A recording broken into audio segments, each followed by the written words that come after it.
bahwa hidup ini memang butuh harta, hidup ini butuh finansial.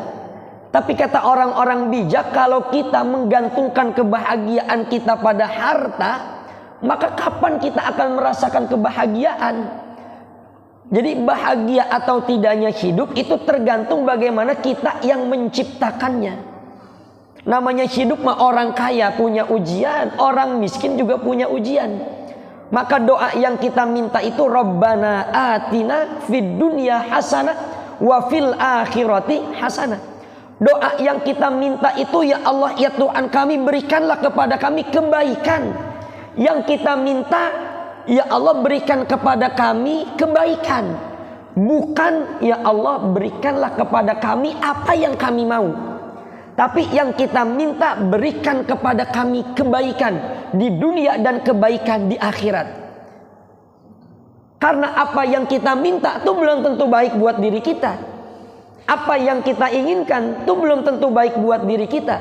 Sehingga doa yang diajarkan sama Nabi itu Rabbana atina fid dunya hasanah wa fil akhirati hasanah.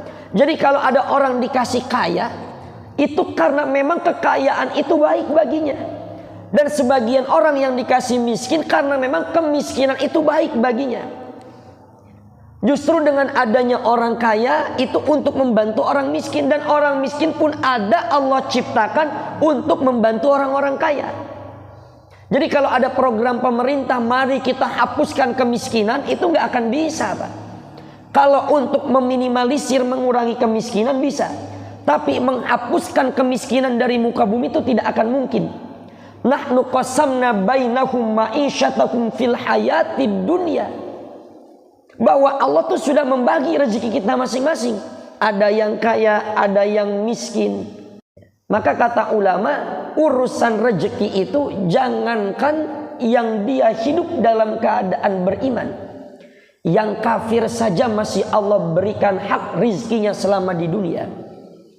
Seandainya dunia ini mulia, pasti Allah akan memberikan dunia itu hanya untuk orang-orang yang beriman. Orang kafir enggak Allah kasih. Tapi karena dunia ini sifatnya hina dan sementara, jangankan yang beriman, yang tidak beriman saja masih Allah kasih tuh rezekinya di muka bumi. Jadi enggak ada istilahnya rezeki yang ketukar tuh, enggak ada, Pak.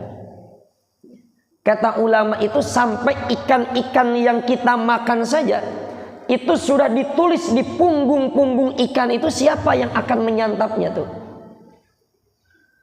Maka dikatakan oleh Allah kepada Nabi Daud, ya Daud, wahai Daud, inna rizqaka la ya'kuluhu ghairaka. Sesungguhnya apa yang menjadi rizkimu wahai Daud, tidak akan ada yang memakannya kecuali engkau yang memakannya.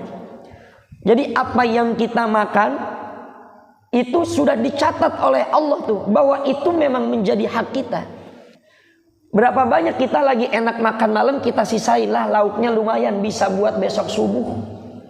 Ternyata digondol sama kucing tuh. Digondol sama kucing. Kalau kita tidak mengenal Allah dengan baik, kita bilang emang kucing sialan katanya. Ya, udah kita sisain tuh, Pak. Udah kita sisain buat makan subuh biar besok nggak beli sarapan dulu. Digondol sama kucing, oh berarti emang bukan rezeki kita tuh. Maka dikatakan oleh ulama, man arafallah zalat tuhmah. Siapa yang mengenal Allah, maka hilang prasangka-prasangka buruknya. Jadi kalau kita kenal Allah dengan baik tuh, apa saja yang terjadi menimpa diri kita, ya sudah, memang semua terjadi karena kudrah dan iradahnya Allah tuh.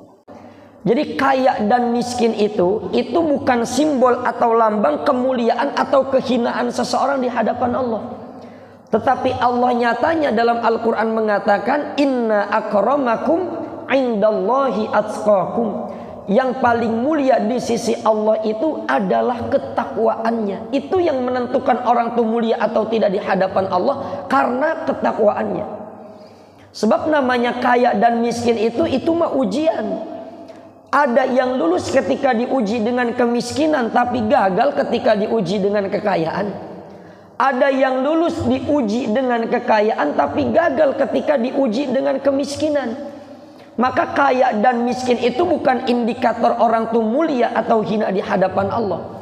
Berapa banyak sahabat-sahabat yang dijamin oleh Allah masuk surga tapi hidup dalam keadaan miskin. Dan berapa banyak dalam sejarah mencatat seperti Fir'aun, Qarun yang dengan kekayaan dan jabatannya mati dalam keadaan hina.